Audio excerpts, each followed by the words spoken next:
Notes from Underground, Zines and the Politics of Alternative Culture, written by Stephen Duncombe, read by Naomi Kirst-Schultz. This is Chapter 1, Zines.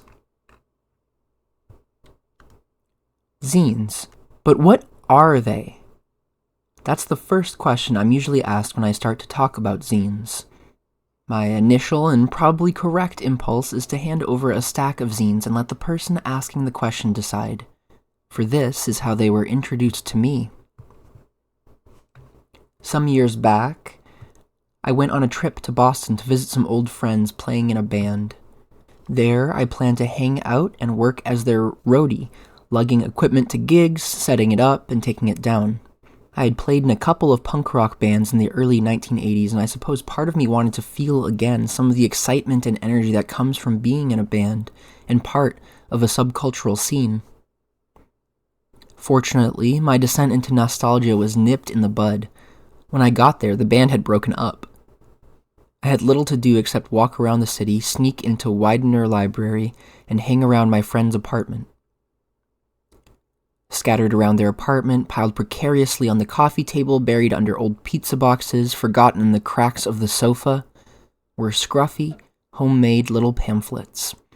Little publications filled with rantings of high weirdness and exploding with chaotic design. Zines. Although I knew about zines from my days spent in the punk scene, I had never really given them much time or thought. Now, with plenty of time, I spent hours going through them. I was awestruck. Somehow these little smudged pamphlets carried with them the honesty, kindness, anger, the beautiful, inarticulate articulateness, the uncompromising life that I had discovered and lost in music, then later radical politics years ago. Against the studied hipness of music and style magazines, the pabulum of mass news weeklies, and the posturing of academic journals, here was something completely different. In zines, everyday oddballs were speaking plainly about themselves and our society with an honest sincerity, a revealing intimacy, and a healthy fuck you to sanctioned authority. For no money and no recognition, writing for an audience of like-minded misfits. Later, I picked up a thick journal crammed with zine reviews called Fact Sheet 5, leafed through their listings and sent off for hundreds of zines. I discovered tens of thousands more at the zine archive housed in the New York State Library. I even began to publish my own zine and traded mine for others. As I dug through mountains of these piquant publications, a whole world that I had known nothing about opened up to me. It was incredibly varied. Zines came in more shapes, styles, subjects, and qualities than one would imagine. But there was something remarkable that bound together this new world I had stumbled upon, a radically democratic and participatory ideal of what culture and society might be, ought to be. In an era marked by the rapid centralization of corporate media, zines are independent and localized, coming out of cities, suburbs, and small towns across the U.S., assembled on kitchen tables. They celebrate the every person in a world of celebrity, losers in a society that rewards the best and the brightest. Rejecting the corporate dream of an atomized population broken down into discrete and instrumental target markets, zine writers form networks and forge communities around diverse identities and interests. Employed within the grim new economy of service, temporary and quote-unquote flexible work, they redefine work, setting out their creative labor done on zines as a protest against the drudgery of working for another's profit.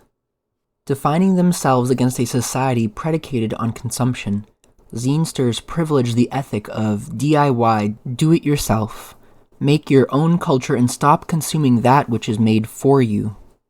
Refusing to believe the pundits and politicians who assure us that the laws of the market are synonymous with the laws of nature, the zine community is busy creating a culture whose value isn't calculated as profit and loss on ruled ledger pages, but is assembled in the margins, using criteria like connection and authenticity.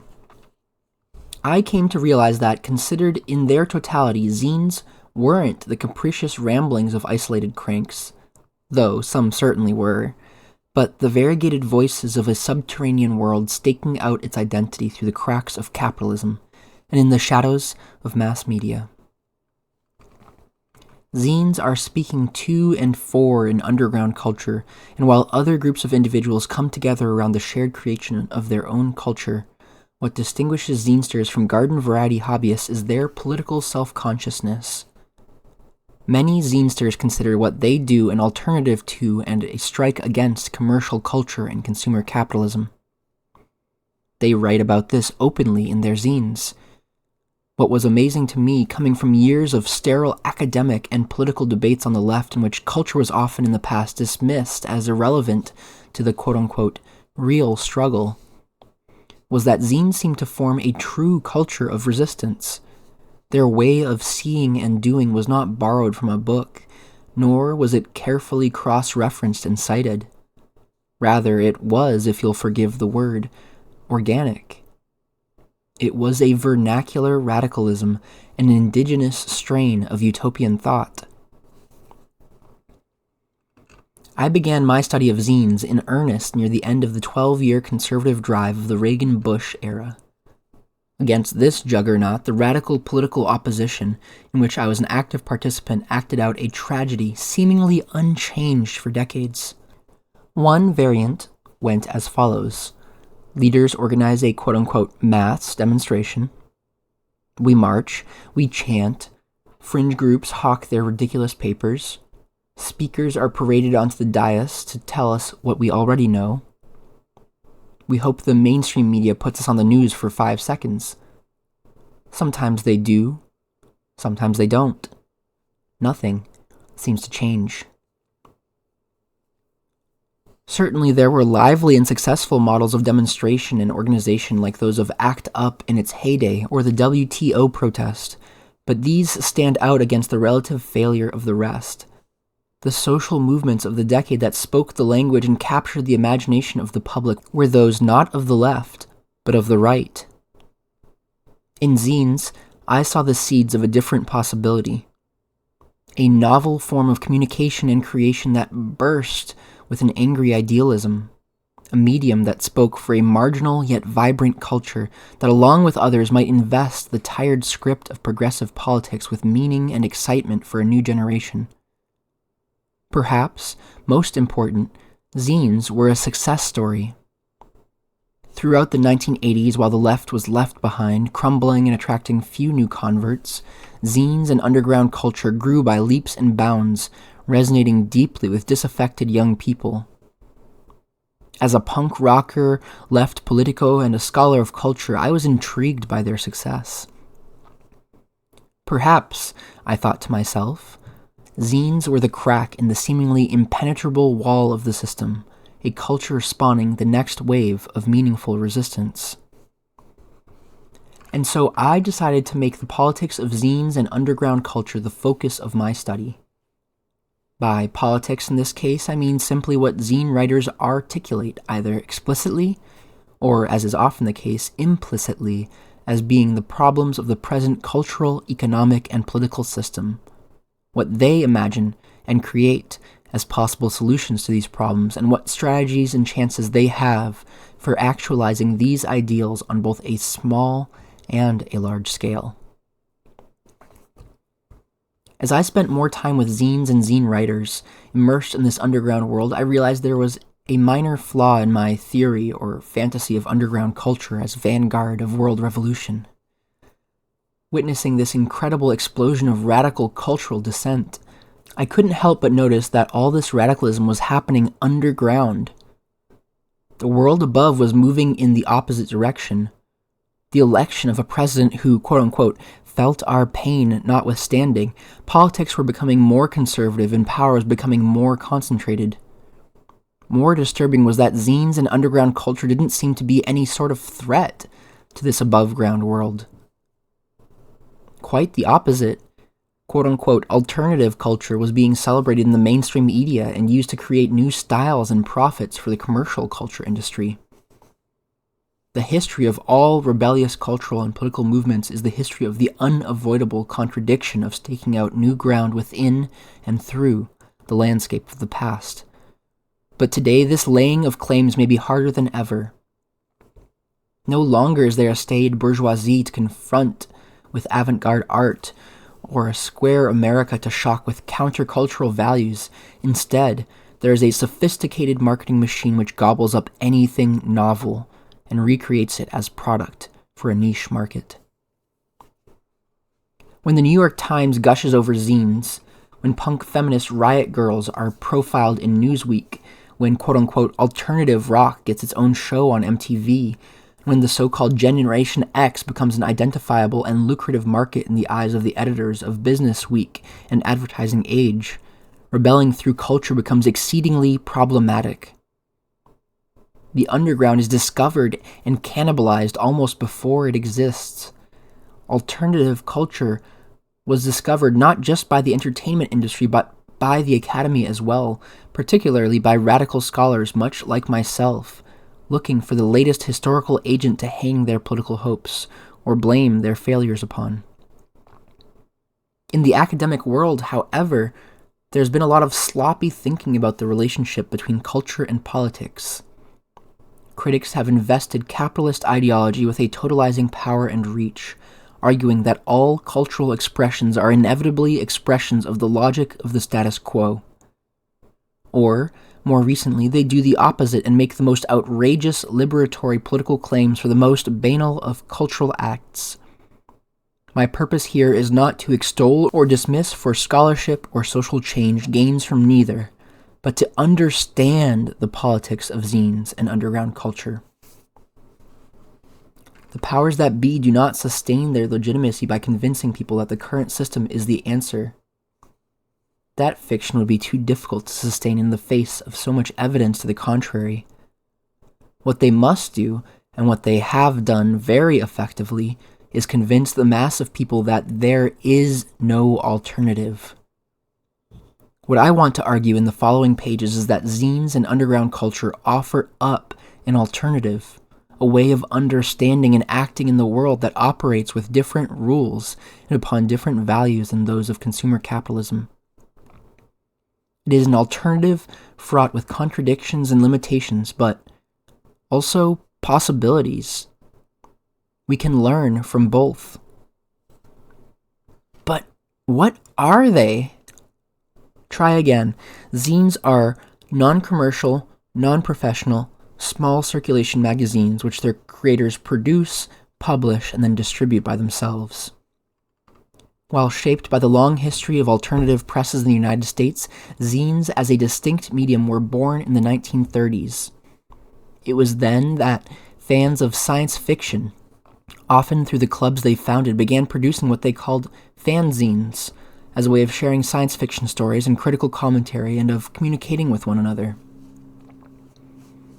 40 years later, in the mid-1970s, the other defining influence on modern-day zines began as fans of punk rock music, ignored by and critical of the mainstream music press, started printing fanzines about their music and cultural scene. In the early 1980s, these two tributaries, joined by smaller streams of publications created by fans of other cultural genres, disgruntled self-publishers, and the remnants of printed political dissent from the 60s and 70s, were brought together and cross-fertilized through listings and reviews in network zines like Fact Sheet 5. As the quote-unquote fan was by and large dropped off of zine, and their number increased exponentially, a culture of zines developed. By the early 1990s, the two editors of the early Fact Sheet 5, deciding upon a title for the commercially published version of their zine, could honestly and accurately refer to the world of zines.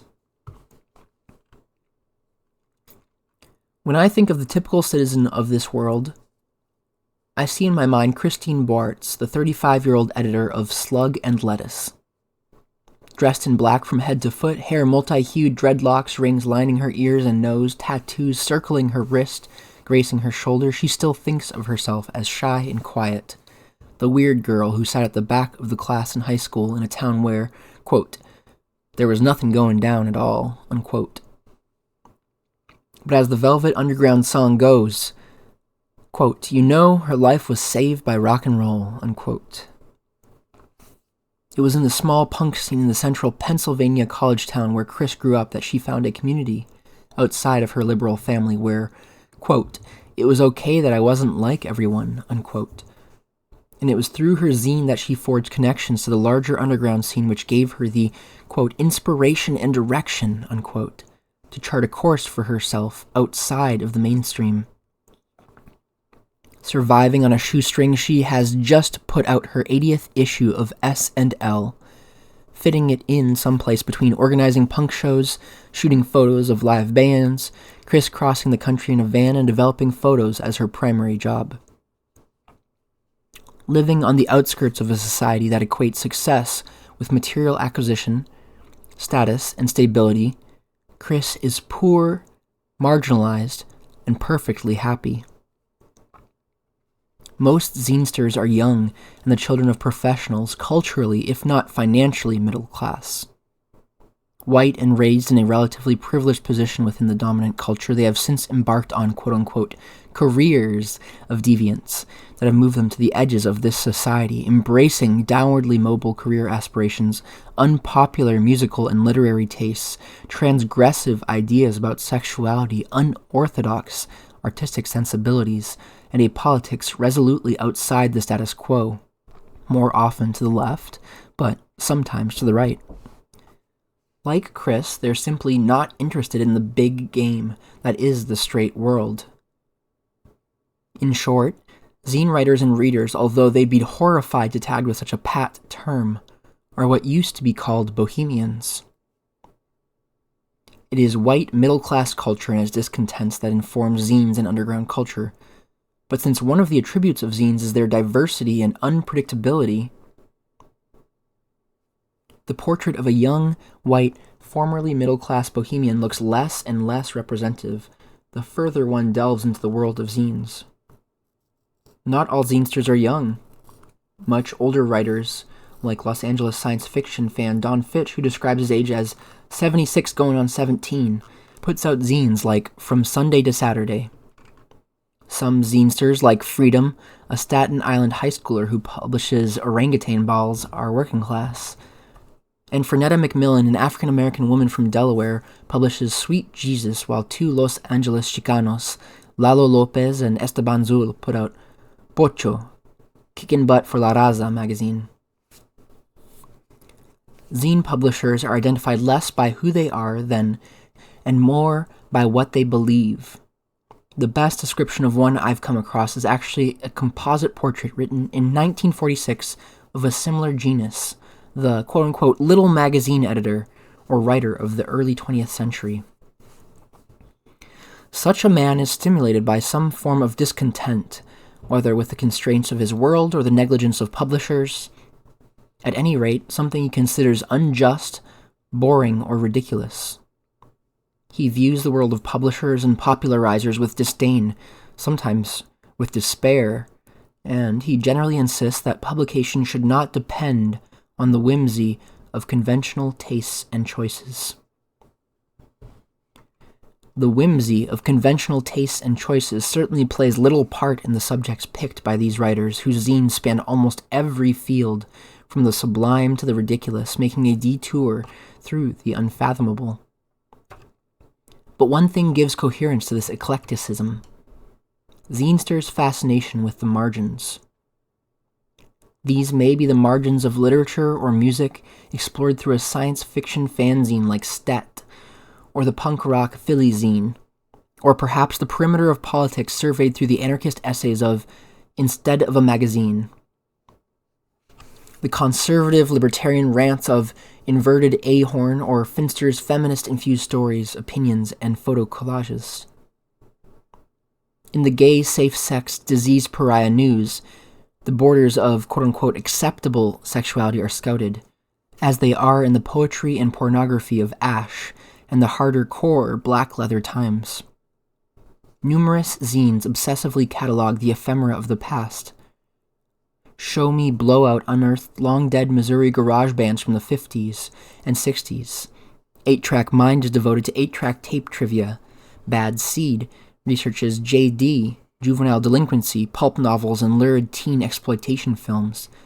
And Past Deadline reprints 19th century newspaper articles. Other writers, turning their attention to the ephemera of the present, celebrate the edges of modern consumer culture through satirical reviews of banal projects and zines such as Meanwhile and Beer Frame. The unaffected drawings, poems, and ideas of a young woman in the Whately Brown Review, and the mental meanderings of the residents of an old age home recorded in Duplex Planet chart the boundaries of artistic expression, and even the margins of sense itself are stretched by an entire zine of pictures of bowling pins in different settings in 11th Pin, by the nonsensical photo and text collages of Balcony of Ignorance or Buy Your Name Here, a zine soliciting a new creator, name, and content for each issue. This hyper-specialization of zines, science fiction, punk rock, 8-track tapes, defunct Missouri garage bands, is a bit misleading, for unlike mainstream, quote, niche market, unquote, periodicals, zines don't follow well-laid plans for market penetration or move purposefully in a defined direction courting profitable demographics. The majority of zines are specialized, but only to the point that they communicate the range, however wide or narrow, that makes up the personal interests of the publisher. Zines meander and change direction, switching back, then back again, flowing wherever the publisher's interest takes them. The result is less a defined set of discrete topics covered, and more an amalgam of the diverse interests of those doing the writing. In fact, when Mike Gunderloy, the founding editor of Fact Sheet 5, attempted to make his zine easier to read by ordering zine reviews by category, he says he was flooded by letters in protest. Yikes! Fact Sheet 5 arranged in headings and categories? Ugh! When zine becomes reduced to quote-unquote definitions, it loses its soul, one such letter howls. A typical zine, although typical is a problematic term in this concept, might start with a highly personalized editorial, then move into a couple of opinionated essays or rants criticizing, describing, or extolling something or other, and then conclude with reviews of other zines, bands, books, and so forth. Spread throughout this would be poems, a story, reprints from the mass press, some for informational value, others as ironic commentary, and a few hand-drawn illustrations or comics. The editor would produce the content him or herself, solicit it from personal friends or zine acquaintances, or, less commonly, gather it through an open call for submissions. Material is also, quote-unquote, borrowed, pirated from other zines and the mainstream press, sometimes without credit, often without permission. The form of the zine lies somewhere between a personal letter and a magazine. Printed on a standard copy machine, folded widthwise to form a folio, and stapled in the crease, zines typically run from 10 to 40 pages. They can, however, run over 100 pages as Maximum Rock and Roll does, and range from color reproductions and cardstock covers like those of Fish Taco to what was once sent to me by the editor of Frederick's Lament, a seemingly random jumble of smudged copies, mass cultural flotsam and jetsam, and written personal statements stuffed into an envelope. As zines are put together by hand using common materials and technology, do-it-yourself is the prime directive of the zine world. They consequently look the part, with unruly cut-and-paste layout, barely legible type, and uneven reproduction. There are, however, zines with large circulations like Chris's Slug and Lettuce that are printed professionally on newsprint. At over 1,000 copies, this becomes vastly cheaper. The decline in the cost of personal computers and the spread of desktop publishing capability to the smallest of offices, where Zinester employees can quote-unquote liberate computer time, have given more and more people access to equipment to put out professional-looking publications. Zines cost anywhere from nothing to the price of postage to about $5, but swapping zines through a barter system is common, and part of the ethic of participation among equals. Distribution is primarily person-to-person via the mail, though zines are also sold in some book and music stores and traded, sold, or given away at punk rock gigs, conventions, activist conferences, and the like. They are advertised via word of mouth, through other zine review sections, and through zines like Zine World and Broken Pencil. The lifespan of a zine ranges from single-issue one-shots to volumes spanning years, with their circulation running from 8 copies to Comet Bus's 12,000. But I would estimate 250 as the average circulation, as publishers strive for a scale that allows them to have complete control over production and distribution while maintaining personal contact with their readers. In line with this ideal of publishing intimacy, zines are almost always one-person operations. A minority are run by small collectives and a majority accept input from others. But zines, for the most part, are the expression and the product of an individual. Enough exceptions exist, however, to break this rule. Maximum Rock and Roll, the long-running punk zine, lists about 90 individuals who helped put out a given issue. True, more than half of these people are listed as quote-unquote shit workers, a category of contributors you normally do not see credited on the mastheads of established magazines. But, nevertheless, Maximum Rock and Roll is known for its large, complex, and reasonably efficient production organization. Unlike almost any commercial publication, however, large or small, MRR is decidedly non-profit. To say that zines are not for profit is an understatement. Most lose money. It's not that they aim to be in the red. Most try to break even, and if money is made, that's fine. It is more money to spend putting out the next issue. And again, there are exceptions. Mike Gunderloy, former editor of Fact Sheet 5, managed to survive by publishing his zine, albeit with 80-hour work weeks and mercenary forays into computer consulting. R. Seth Friedman, the following editor, was doing the same.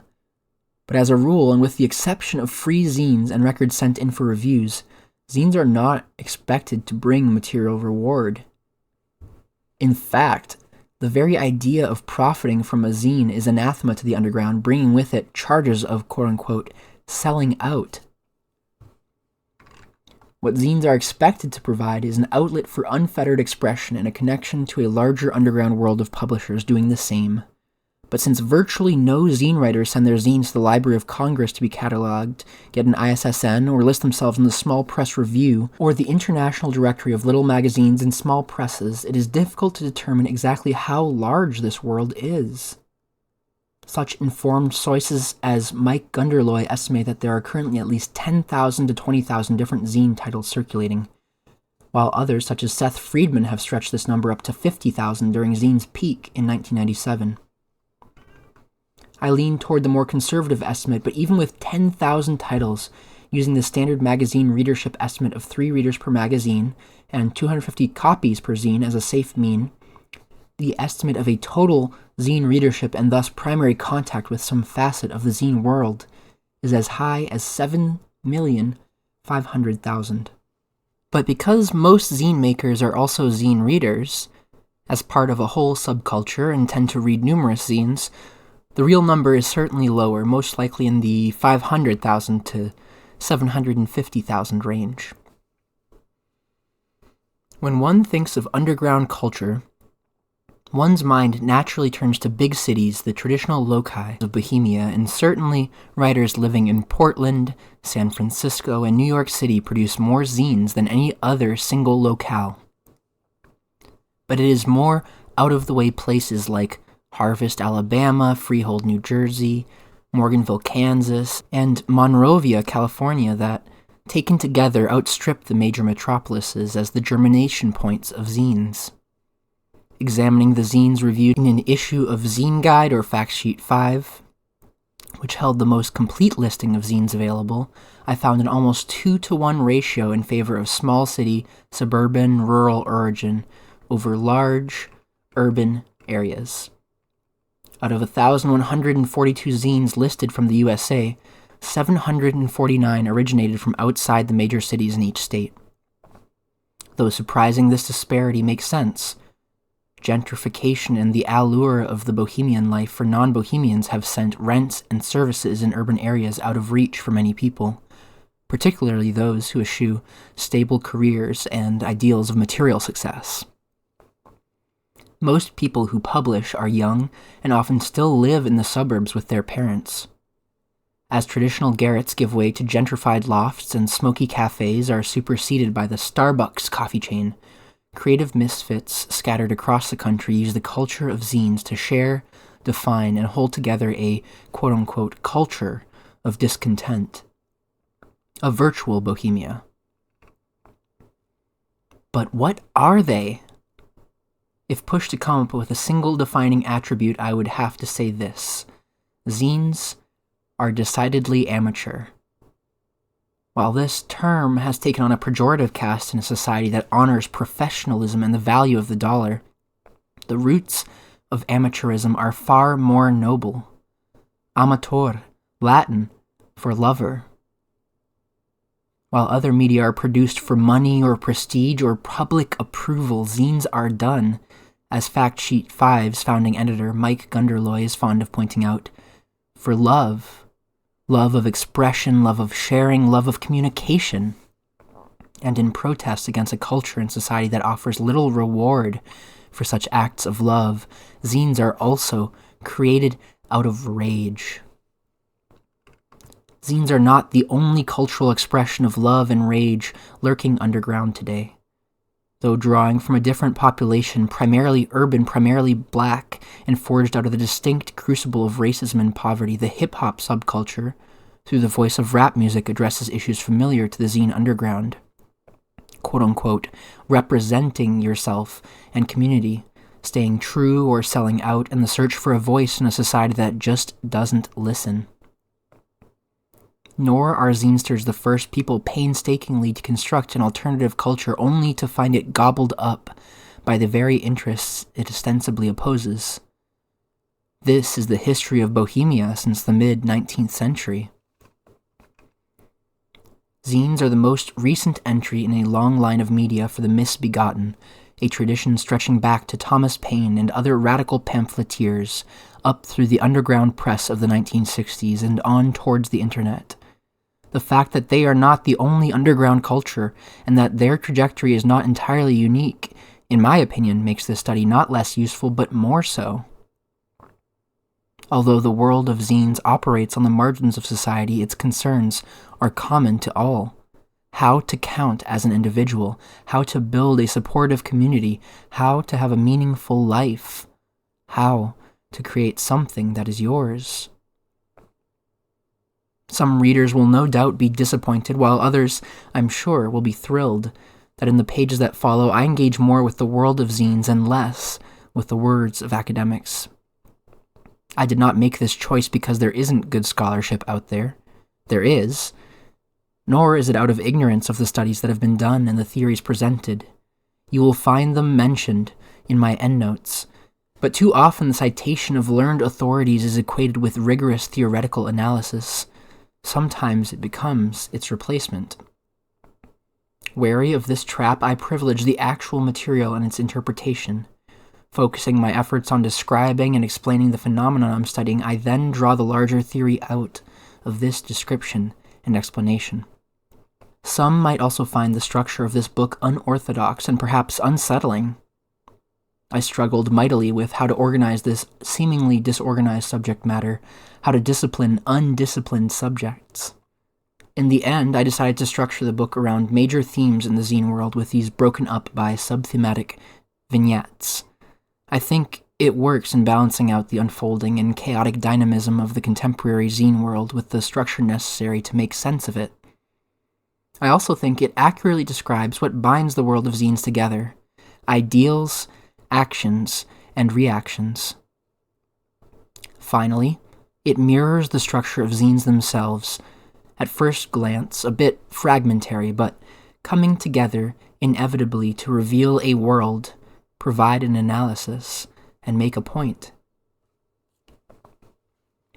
Still others will be disappointed that I've written a book on zines at all.